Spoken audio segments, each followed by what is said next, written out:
무명한 자 같으나 유명한 자요, 죽는 자 같으나 보라 우리가 살고, 징계를 받는 자 같으나 죽임을 당하지 아니하고, 근심하는 자 같으나 항상 기뻐하고, 가난한 자 같으나 많은 사람을 부유하게 하고, 아무것도 없는 자 같으나 모든 것을 가진 자로다. 무명한 자 같으나 유명한 자요. 누가 유명한 사람이냐면은 예수님을 따르는 사람들이, 그 사람들이 유명한 사람들인 거예요. 아무것도 없는 자 같으나 모든 것을 가진 자로다. 최고 부자가 사실은 크리스찬들입니다. 그리스도를 소유한 사람은 다 소유한 사람입니다.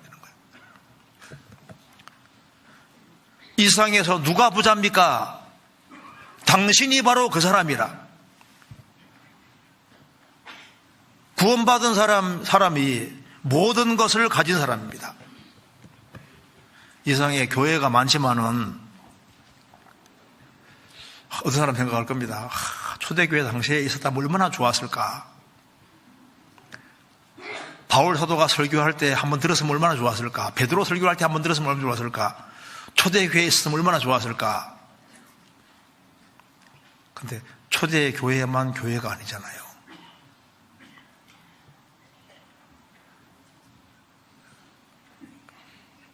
우리 교회도 보통 교회가 아닙니다. 당신이 있는 교회가 바로 그 교회다, 그 말입니다. 진짜 그잖아요. 이게 우리가 지금 이게 좀 굉장히 중요한 겁니다. 주님이 살아계시고 지금까지 주님께서 내 교회를 내와 세운다고 말씀하셨는데 그 교회가 지금도 있는 거예요. 우리가 몸담고 있는 바로 그 교회가 성경에 있는 바로 그 교회라고요. 자, 그런데 이제 우리가 이제 연말이 되고 이렇게 이제 하면은 이제 임원 막 구성하고 하잖아요. 아이고, 그래서 임원 봉사 받았을 때, 아이고, 이런 하찮은 봉사를 주다니 하면서 당신 하시오 이런 식으로. 그럼 이거 가불이라고. 가불은 하찮은 것이다. 그렇게 생각하는 사람이 없을 겁니다. 교회 안에서 직분이 있든 없든 간에 이게 너무너무 중요한 거예요. 네? 후람이 8장 2절입니다. 후람이 자기에게 준 성읍들을 다시 건축하여 이스라엘 자손으로 거기 거하게 하니라. 여기 보면은 이제 후람이라는 사람이 솔로몬 성전을 짓는데 공을 많이 세웠기 때문에 솔로몬이 이제 갈릴리 지역의 땅을 후람에게 줍니다. 근데 후람이 갈릴리 땅을 딱 받고 난 다음에 가서 보니까 마음이 너무 안 들어요. 그래서 그 땅을 이제 가불이라고, 이제 갈릴리 지역의 그 땅을 가불이라고 이름 붙였습니다. 가불은 하찮은 그런 뜻입니다. 그래서 이제 솔로몬에게 아이고 이거 당신 하시오 하고 다시 되돌려 줬습니다. 그래서 여기 8장 2절에 후람이 자기에게 솔로몬에게 준 성읍들을 다시 건축하여 이스라엘 자손으로 거기 거하게 하니라. 여기 보면은 솔로몬 왕이 이제 후람이 준 것을 다시 건축해서 그 사람들이 많이 살게 만들었는데 그 갈릴리 지역 중심으로 해서 예수님이 이제 오셔서 사역해서 아주 거기가 복음의 중심지가 되고 거기 중심으로 해서 복음이 활발하게 전해지게 되지 않습니까? 그럼 여기 후람 왕은 솔로몬이 준 선물을 보고서 마음에 안 들어요. 그래서 이 가불 땅이라고 솔로몬에게 되돌려 줬는데 얼마나 중요한 땅인지를 볼 수가 없었던 겁니다. 그래서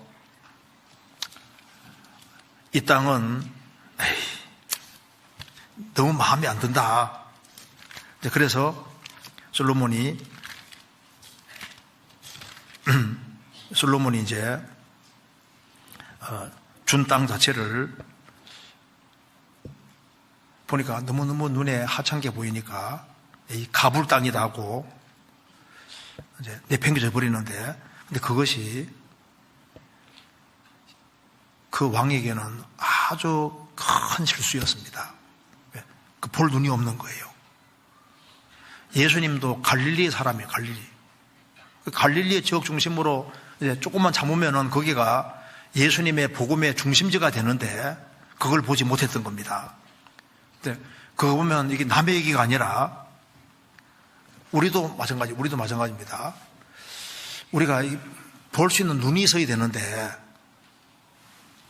중요한 거로 볼 눈이 있어야 되는데 그 눈이 없는 거예요. 그래서 가불 이렇게 되면은 신앙적으로 큰 손실을 볼 수 있습니다. 우리에게는 어떤 인문이 주어지든 간에 이걸 시시하게 생각하고 하찮게 생각하면 당신이 가불 같은 사람이 될 수 있다 그 말입니다. 섬길 수 있는 기회가 주어질 때 그걸 크게 받을 때 당신이 가치를 아는 바로 그 사람이 되는 거예요. 그렇잖아요. 창세기 27장 찾겠습니다. 창세기 27장.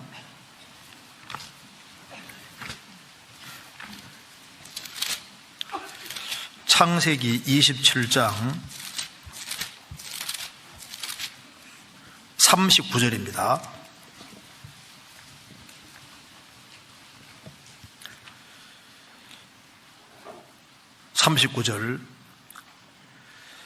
그 아비 이삭이 그에게 대답하여 가로되 너의 주소는 땅의 기름짐에서 뜨고 내리는 이슬에서 뜰 것이며. 자, 에서에 대한 축복인데 에서가 거주하는 곳은 땅의 기름짐과 관계없고 내리는 하늘 이슬에서 뜰 것이며. 자, 에서는 자기 수한 방법대로 사는 사람이기 때문에 땅의 기름짐과도 관계없고 내리는 하늘 이슬과도 관계가 없습니다. 그런데 이거 적고 한번 찾아봅시다. 여기 신명기 33장입니다. 신명기 33장 28절.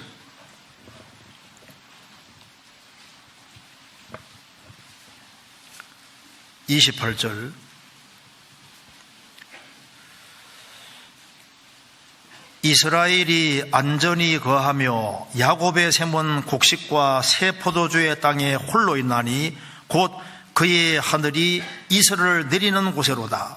이삭에게 두 아들이 있는데 에서와 야곱이 있습니다. 그런데 에서는 하늘에 이슬과는 관계가 없는 곳에 산다 그 말입니다. 그런데 야곱은 야곱과 야곱 자손은 하늘에 이슬이 내리는 바로 그곳에 있다고 하잖아요. 우리 생각합니다. 이슬은 은혜의 그림자인데 에서는 자기 힘으로 사니까 하나님 은혜 없이 사는 사람이잖아요.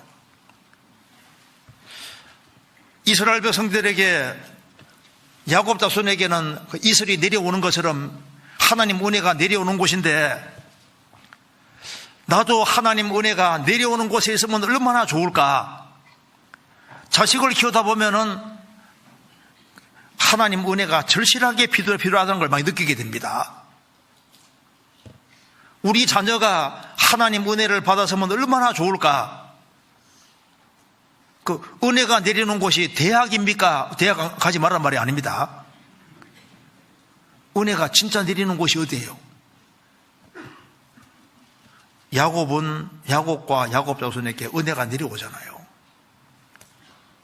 은혜가 내리는 곳이 바로 교회입니다. 형제가 연합하여 동감이 어찌 그리 선하고 아름다운고 헐몬의 이슬이 시온의 산들에 내림 같도다. 그 이슬이 내리는 곳이 형제가 연합하여 동거하는 그곳에 은혜가 바로 내리는 곳입니다. 그래서 공동체 안에 구원받은 무리 가운데 있는 사람은 바로 은혜를 받는 그곳에 있는 사람이 되는 거예요. 에서는 이슬과 없는 곳이고 야곱은 이슬이 내리는 곳이잖아요. 자, 구원받은 무리 가운데 거하는 게 중요한 겁니다. 그리고 누가 상 받을 사람일까요? 자기 위치를 잘 지키는 사람은 바로 당신이 바로 상 받을 사람입니다. 이렇게 되는 겁니다. 시편 134편입니다. 시편 134편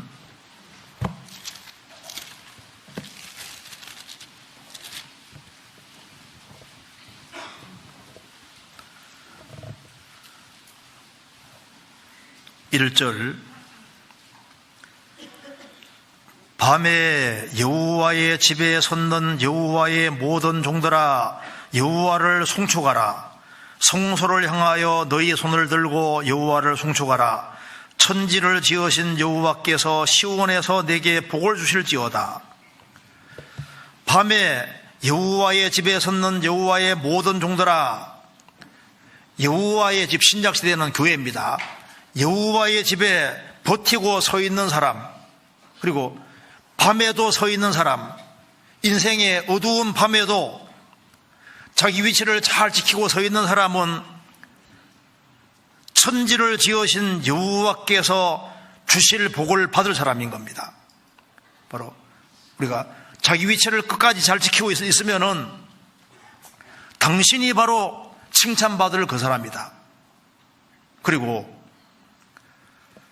우리가 믿음으로 구원받고 믿음으로 이겨나가고 시련을 잘 통과할 때 그 사람이 바로 주님 앞에 칭찬받을 바로 그 사람인 겁니다. 베드로전서 1장 7절에 너희 믿음의 시련이 불로 연단하여도 없어질 금보다 더 귀하여 예수 그리스도에 나타나실 때 칭찬과 영광과 존귀를 얻게 됩니다. 칭찬과 영광과 존귀를 누가 얻습니까? 믿음의 시련을 잘 통과하는 사람, 시련이 있지만은 그걸 잘 통과하는 사람, 그 사람은 주님 앞에 바로 당신이 칭찬받을 바로 그 사람입니다. 이렇게 말할 수 있는 겁니다. 자기 위치를 잘 지키고 있는 사람, 인생의 어두운 밤에도 자기 위치를 잘 지키고 있는 사람, 환난과 시련 속에서도 그 시련을 잘 통과하는 사람, 그런 사람이 칭찬받을 사람이 되는 겁니다. 그리고 세상에 참 이자 불리는 사람들이 많이 있죠. 이자. 돈을 조금 투자했는데 막 대박이 나서 막 어마어마하게 돈을 많이 버는 사람 있잖아요. 근데 사실은 이자를 불리는 사람이 누군지 아시죠? 크리스천들인 거예요. 투자를 제일 잘하는 사람, 세상에 투자 잘하는 사람이 있습니다. 어떻게 투자를 잘하는지 막 돈을 막 끌어모아요. 자, 그런 사람이 투자 잘하는 사람이 아니라 진짜 이자를 엄청 많이 받는 사람들이 있는데 그리스도 예수 안에 투자하는 사람이 이자를 가장 많이 불리는 사람입니다. 예를 들어서 서울교회당 지을 때 헌금을 100만 원 한 사람이다 합시다. 그럼 여기 구원받은 식구들을 계속 모일 때마다 이 장소가 활용될 때 그게 이자가 붙습니까? 안 붙습니까? 100만 원으로 끝나는 게 아니라 거기에다 이자가 계속 붙잖아요. 그러면 이제 94년, 5년 지어졌으니까 지금 세월이 많이 지났죠? 그동안 이 교회당이 활용돼가지고 사람들이 이제 구원을 받고 여기저기 연결돼가지고 계속 연결돼서 해외하고 다 연결됐으니까 100만 원 헌금했으면 100만 원 헌금한 것이 그 이자가 붙어가지고 지금까지 계속 붙어서 여기저기 연결돼가지고 해외까지 연결되고 하는 거니까 나중에 주님 앞에 가보면요. 대박 나는 거예요. 자, 내가 구원받은 식구들에게 누구하고 교제했는데 이 사람이 신앙이 잘 섰습니다. 근데 그 사람이 또 다른 사람 전도하고 가족 전도하고 이렇게 해가지고 이제 계속적으로 이제 연결돼가지고 이게 일생 동안 연결되는 거니까 나중에 보면요. 우리가 주 안에 사는 작은 일이 이것이 한순간으로 끝나는 게 아니라 이것이 연결되는 거니까 이자를 불리는 그러니까 영혼에다가 투자하는 길이 바로 그거잖아요. 이제 마지막으로 한 구절 보겠습니다. 열왕기상 20장입니다. 열왕기상 20장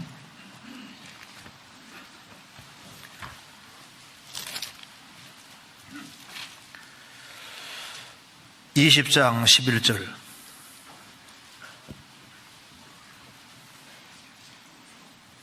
11절 이스라엘 왕이 대답하여 가로되 갑옷 입은 자가 갑옷 벗은 자같이 자랑치 못할 것이니라. 여기 이제 이스라엘 그 아합이 베나닷 왕과 전쟁할 때 한 얘기입니다. 그래서 이제 베나닷이 아주 과학 이후고 하니까 결국에는 전쟁을 하게 되는데, 여기 이제 아람 왕 베나닷이 자기는 당연히 이길 거로 생각을 하고 있으니까 하는 얘기입니다. 갑옷 입은 자가 갑옷 벗은 자 같이 자랑치 못할 것이라. 무슨 말입니까? 자, 갑옷을 입고 있는 사람은 갑옷 벗은 사람과 자랑 못할 것이다. 이게 무슨 말이냐면은, 갑옷 벗은 사람은 전쟁을 끝내고 이기고 난 다음에 갑옷을 벗는 거잖아요. 근데 갑옷을 입고 있는 사람은 전쟁 중에 있으니까 전쟁 끝나지도 않았는데 이긴 것처럼 착각하지 마라, 그 말입니다. 갑옷을 전쟁에서 이기고 난 다음 벗어야 되는 거지 않습니까? 지금 우리도 마찬가지입니다. 우리도 우리 삶이 진행 중이고 상도 진행 중입니다. 그래서 누가 잘 될지는 아직 알 수가 없어요. 지금 내 인생이 기구한 것이 지금 더 좋은 것인지 안 좋은 알 수가 없습니다. 인생은 진행 중이고 하나님 앞에 있으니까 당신이 바로 그 사람이라 좋은 의미가 될지 나쁜 의미가 될지 진행 중입니다. 우리가 주님 오시는 그날 사실 갑옷을 벗는 사람이 되는 거예요. 그래서 전쟁에 다 승리할 때까지는 우리는 아직 갑옷 입고 있는 사람이 되는 겁니다. 그래서 마치 자기가 전쟁에 다 승리한 것처럼 갑옷을 벗은 사람처럼 자만하면 안 된다, 그 말입니다. 우리 신앙생활은 계속적으로 진행 중에 있습니다.